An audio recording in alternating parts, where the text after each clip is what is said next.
and welcome to another lawnfawn video. Today we are introducing our brand new die, Fall Leaves Backdrop. This die is so gorgeous and has the most beautiful detail, so let's go ahead and check it out.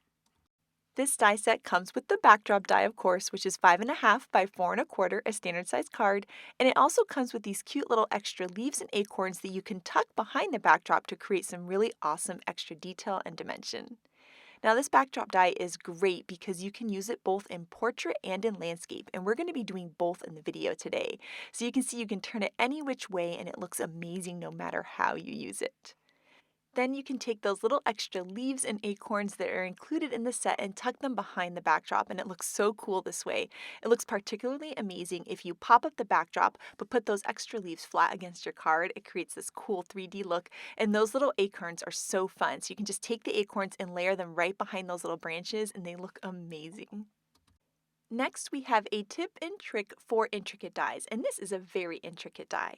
So we've noticed varying results on different die cut machines when using intricate dies, and even within the same brand, we've noticed varying results. So if you happen to have a different result on your machine, this is a fun tip and trick to try. So what you can do is take your die and secure it down to your paper using some low-tack tape like Post-it note tape or washi tape.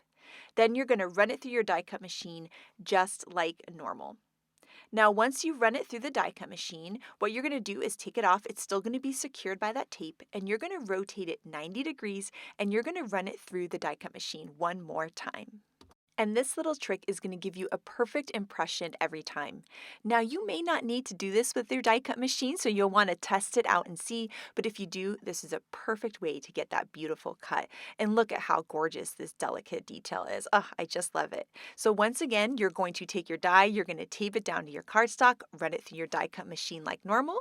Then you're going to take it and you're going to rotate it 90 degrees and you're going to run it through one more time, and you're going to have this beautiful fall leaf die cut that's going to make the most gorgeous card. Now it's time to make a card with this die, and we're going to be die cutting it from pattern paper, and we're going to use the Watercolor Wishes rainbow paper. This paper came out for summer, but it's perfect for fall too. And you can see that you can move the die up and down this paper and get different looks, and it's going to make it look like you inked it, but the pattern paper does all the work for you. So this one we did more towards the red and orange, but you could go orange to yellow, and that looks really beautiful too. Now here we have a standard size card base and some speckled eggshell pattern paper. I love this paper because it's cream with like those little flecks, so it just has a little extra something. We're going to add some tape runner to the back and attach that onto our card base. Then we're going to also create a little ground. This is a 1-inch tall piece of kraft cardstock, and that's going to be the ground for our scene here. And so I love using this cardstock with a little extra something. It just gives it that really warm fall look. Now next up, we're going to take this backdrop and we're going to add some tape runner to it. And then we're going to layer that right down onto the card base. And you can see how beautiful this is, and it was very quick and easy to do too. Next up, we're going to take out the new Scripty Autumn Sentiments, and we're going to be using the word grateful, and we're going to stamp that out in some walnut ink. It's a nice dark brown ink, and we're going to use the coordinating dies for this to cut it out. It's going to give us this really beautiful, delicate detail that we can add on to our card. Then we're also going to be taking out the You Autumn No stamp set that has those beautiful leaves and mice in it. And we've stamped and colored some images from the set. And we're going to start kind of creating our scene here to see how we want things to be to help us fill out the rest of our sentiment. So in that Scripty Autumn Sentiment set, there's a lot of things that go with these big scripted words. And so we're going to be using some of those. And it's going to say, I'm so very grateful for friends like you. So we'll place the stamps where they're going to look best on the card. Then we can pick up those stamps with the MISTI and then move all of those little pieces out of the way so that we don't get ink on them by mistake. And then we're going to be able to stamp those pieces in the exact perfect placement for this cute scene that we're creating. Now we're going to start adding all of those stamped and colored images, and some of the pieces we're adding on with tape runners so they're nice and flat, and other pieces we're going to add on with some foam squares just for some cool dimension. So we've got that cute little guy kind of bouncing into the leaves at the bottom, and then we're going to add some of the leaves that are floating with some foam squares because that's just going to give it a little extra dimension. We're going to layer those two leaves together there and add one of those little wind trails to it as well. Then we'll add that cluster of leaves up to that upper left-hand corner and kind of just play around with them for perfect placement. One of the reasons why I love using Dot Runner because you can kind of mess around with things until you get them perfectly. We'll add this leaf up in the corner and the mouse holding it with some foam squares, and I think that looks so cute because he's kind of flying away on his leaves. And now the card is all done, and I love that the backdrop just helps frame the scene and it helps create really cute, quick, and easy cards that are just so beautiful and so much fun to do. And so for this card, we cut it out of pattern paper, but for our next card, we're going to do some fun inking with Distress Oxide inks. We're going to start off with a kraft cardstock base, and so we're going to die cut our awesome fall leaves backdrop from some kraft cardstock. And we're going to be recreating a really cool card by Elena today. And what I love that she did is that she individually inked her leaves, leaving the little frame still kraft. So cool and so much fun. So what we're going to do is we're going to take out some different inks. This one is Forest Moss, and we're going to use these tiny little blender brushes. They kind of remind me of like little dental tools. They're like little brushes. You could use those foam ink daubers too. And then we're going to take some peeled paint distress ink, and we're going to build up the color. Now we'll do some wild honey, and so we'll have some yellow to light green to dark green, really giving a cool fall look. Here is some more wild honey and vintage photo, which make a really cool fall leaf blend.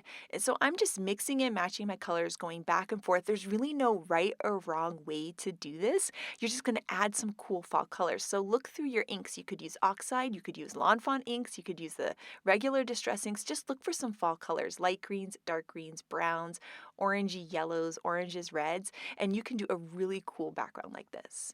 Now next we're going to be going into some reds and oranges, and we're going to be using ripe persimmon, barn door, and aged mahogany to get those cool reds and oranges. And I just love building up the color on each individual leaf. You don't have to worry about it being perfect because that's what's going to give it this cool kind of vintage feel and fall look, right? Just kind of rustic and really beautiful. So I'm just building on the color. Once again, there's no right or wrong way to do this. Now another idea, and maybe a quicker idea for creating a backdrop similar to this, is that you could start with maybe an orange cardstock and then use these Distress Oxide inks and just build up color over the whole thing, so over the frame and over the leaves. You could bring on some oranges, some reds, some browns, and some greens, and those inks are going to sit on top of the cardstock, and you'll be able to create a really cool background that way, also adding fall leaf colors to the frame at the same time, which will look really, really amazing. Now I'm using some vintage photo, the brown there for kind of those little berry pieces, and we'll add some red berries on later. And then bringing in, once again, I go brown to green or brown to yellow to get that really cool kind of vintage look and feel. The last step for this background will be to add some little red berries to those twigs, and so we're going to use festive berries for that. I did that in another video too because it just, it says berries. I figured it's the right color, so we're going to layer those little festive berry colors right on top of those little circles there. Once again, it can kind of blend into the brown. It's going to look awesome and really cool, and so we're going to add those little red berries on, and this background is done. I'm going to put it behind some white cardstock so you can see how pretty that is. It's really fun. Oh my gosh, I just absolutely loved creating it. Now I want to layer some little leaves behind the backdrop, so we're going to ink these in the same way, using the reds and the oranges and the yellows, so we're going to do that. And you'll see we're going to do some little acorns. We're going to end up not using the acorns in the card. I couldn't find a great place to fit them, but I'll save them for another card in the future. And for the acorns, we're going to do the vintage photo into the wild honey, and that's going to create that really cool look with those. This card is going to be a completely die cut card. So we're going to be using one of our brand new dies called Giant Thank You, and that's going to be our sentiment in the center. So we're going to die cut that from some black licorice cardstock, and to give it kind of a cool three-dimensional look, we're going to use a white gel pen. And Elena did this in her card, and I think it was just looks so cool, and it makes it look almost 3D. So we're going to add a little dot and then a line, a dot and a line, just kind of following any of the edges. No matter how you do it, it's going to look really cool. And so right around those curves really makes it look kind of 3D, and you'll see how it just adds a lot of fun kind of dynamic look to this awesome die cut. And then we're going to take that guy and we're going to be able to layer that onto our card base. So we have a standard size card base here at 5.5 by 4.25, and this time we're going to be using the backdrop in a landscape orientation, and we're going to be popping it up with foam. So I have these foam strips here, and I'm using my scissors to cut thin little pieces, and then I'll be able to frame the whole thing with foam, and I'll also add some foam to some of the leaves, the larger leaves there, just to give it nice dimension and make it super sturdy. So we're going to add that foam and then layer it right onto the card base. And then the next step we're going to do is layer that thank you. And we're going to layer that thank you with tape runner. That way it's going to be flat. So we'll have the popped up dimension and then the flat sentiment. And you'll see how beautiful this is. And we spent a long time on the backdrop, so it's nice to create a really simple card. And honestly, I really love it like this. But of course, it comes with those extra little fall leaves that I just had to tuck inside. So the first thing we're going to do is we're going to build the little acorn piece, even though I don't end up using it. But what I like to do is add a little bit of liquid glue to the top of the acorns, and there's kind of like a little embossed line there, and that's a guide as to where you're going to layer the acorn cap on top. So I'll just add that on there, and then we can add the second acorn on, and you can see just how adorable that looks. Then we're going to take those other leaves and layer them behind. And we're going to do a mix of flat adhesive with tape runner, and then we're going to do some foam squares too. And that's just going to add some nice dimension there, just on there. So we're going to add this one with some tape runner and then different ones with foam squares. And you'll see how it really fills in the background and makes it look really beautiful. Now, since Elena had added white gel pen lines to the thank you, she also added white gel pen lines to all the leaves, and I thought that looked really, really cool too.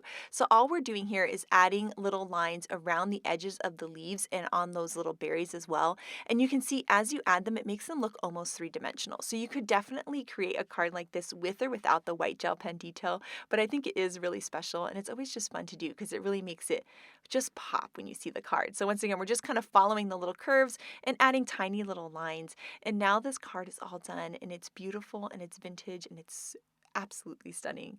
And then I wanted to show you a comparison of how different the looks that you can get. You can have just a sentiment card that's completely die cut, and you can have this bright, cute scene with adorable mice. You can do landscape, you can do portrait, you can cut pattern paper, you can do inking. It's so fun and so cool, and I just can't wait to see what you guys are going to create with this. And of course, I have to show you what the design team has been up to with this die. And first up, we have a stunning card by Elise. I love how she took the die, she used white cardstock, and she inked reds and yellows to create those cool leaves, and then she layered a stitched rectangle frame on top. And then her sentiment, I love fall best of all. Me too, Elise, me too. Oh, this card is so beautiful, and those gold glitter leaves are just wow. Now this card by Lynette is stunning. I love how she used green and oranges and yellows to create the most beautiful fall background. Tammy's card is so sweet, and I love that she die cut the background from kraft cardstock and just lightly inked the edges, and that beautiful pink sky in the background is just stunning. Now here is the card by Elena that inspired me to make mine, so stunning and beautiful, and she inked her leaves with Copic markers, which is such a cool technique. I can't wait to try. This card by Letitia is so fun. I love those reds and oranges and how she combined this backdrop die with the brand new fall leaves backdrop stencil. And then here we have this beautiful card by Mindy, and I love how she added in those bright purples and turquoises to create a really cool custom fall color palette. This card by Kara is so fun, and I love that she used a sage color with this. Also, our Thanks So Much die is a great match for this fall leaves backdrop too. And then this card by Shari is so sweet and fun. She did some cool ink smooshing to create some awesome detail on those leaves, and that little mouse is just perfect in this card. So we cannot wait to see what you guys create with fall leaves backdrop, so make sure to share it with us. Thank you so much for watching today, and I hope you have an absolutely amazing day. Bye!